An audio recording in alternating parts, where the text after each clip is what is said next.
Bonjour bien-aimés frères et sœurs, soyez abondamment bénis ce matin. Bienvenue dans notre partage quotidien Living Word.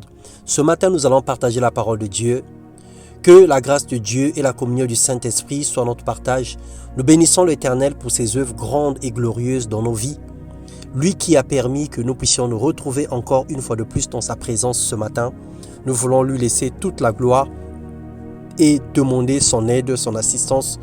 Demander la compréhension divine et la présence du Saint-Esprit dans notre esprit pour que la parole de Dieu trouve une assise et une place prépondérante. Soyez une fois de plus encore comblés de grâce et de paix. Le thème de notre méditation ce matin, c'est la productivité. Quelle est la valeur de tes œuvres? Tout ce que nous faisons pour Dieu, tout ce que nous faisons dans nos vies, notre parcours de combattant chrétien, à quoi cela nous mène et quelle est la valeur de tout ce que nous faisons avec Dieu. Nous lisons dans Matthieu 7, le verset 19 au verset 21. La Bible déclare « Toute arme qui ne porte pas de bons fruits est coupée et jetée au feu. C'est donc à leurs fruits que vous les reconnaîtrez.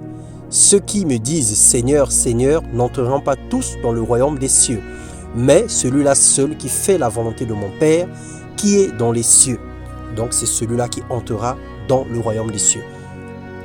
Bien-aimés, nous faisons beaucoup de choses pour l'Église. Les activités spirituelles en un mot. Nous embrassons toutes sortes d'activités. Nous risquons même nos vies pour faire le bien aux autres. Mais est-ce que dans toutes ces actions, le Seigneur tire sa gloire? Ou est-ce que toutes ces actions sont inspirées et motivées par l'amour et la volonté de Dieu? C'est pour notre succès que nous travaillons quelquefois. La pensée de Christ n'est pas toujours en nous lorsque nous faisons des choses. Plusieurs de nos actions sont pour notre propre gloire et notre propre popularité. Nous faisons quelquefois certaines choses pour être vus des gens, pour impressionner et pour paraître bons et meilleurs. Nous faisons des évangélisations charnelles, des cultes par habitude et des jeûnes et prières religieuses qui ne produisent que du vent. Nous voyons combien de personnes qui se donnent à la tâche de servir Dieu, qui se proclament ou s'auto-proclament pasteurs, prophètes et autres, mais qui font des choses qui n'ont rien à voir avec la volonté de Dieu. Ces hommes sont disponibles 24 heures sur 24 dans les consultations à recevoir les âmes, mais en réalité, ils font tout pour leur gloire. Et c'est à cela que nous posons la question, est-ce que tout ce que nous faisons est motivé par l'amour et par la volonté de Dieu? Ce n'est pas parce que nous faisons une activité spirituelle que forcément le Seigneur agrée et qu'il est content de ce que nous faisons. Dans Matthieu 25, le verset 29, la Bible déclare « Car on donnera à celui qui a, et il sera dans l'abondance. Mais à celui qui n'a pas, on ôtera même ce qu'il a, et le serviteur inutile. Jetez-le dans le ténèbre de dehors, où il y aura des pleurs et des grincements de dents. » Bien-aimés, si nous pouvons nous auto-évaluer, quelle est la note que nous pouvons attribuer à chacune de ces points suivants? Le temps de prière quotidienne avec Dieu, on peut l'évaluer à combien par rapport à 10? La vie de consécration, le niveau d'humilité, le degré d'amour du prochain, la capacité à pardonner, la facilité à demander pardon, la confiance en Dieu, la place du Saint-Esprit dans nos décisions. Je disais, si nous pouvons nous évaluer, donner une note à ces quelques lignes d'activité, quelle est la place que nous donnons au Saint-Esprit dans notre vie sur une note de 1 à 10?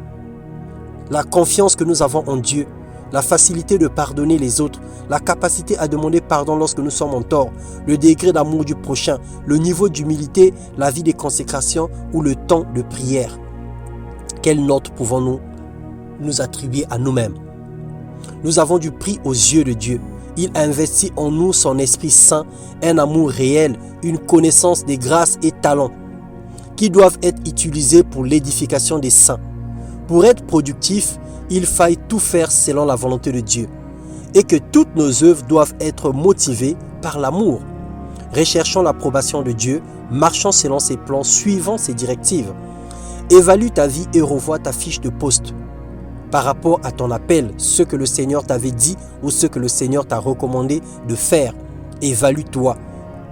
Essaie de savoir à quel niveau te trouves-tu aujourd'hui, où est-ce que tu es en train de partir. Quelle est la distance que tu as parcourue? Quelles sont les choses qui te restent à faire? Qu'est-ce qui a été écrit sur ta fiche de poste selon l'appel que tu as reçu de Dieu? Ne te détourne pas par ambition, mais suis la vision que le Seigneur a tracée pour toi. Que Dieu te bénisse et t'accorde sa paix et sa grâce. Dans le nom puissant de Jésus, sois un serviteur fidèle et dévoué dans l'œuvre de Christ. Amen.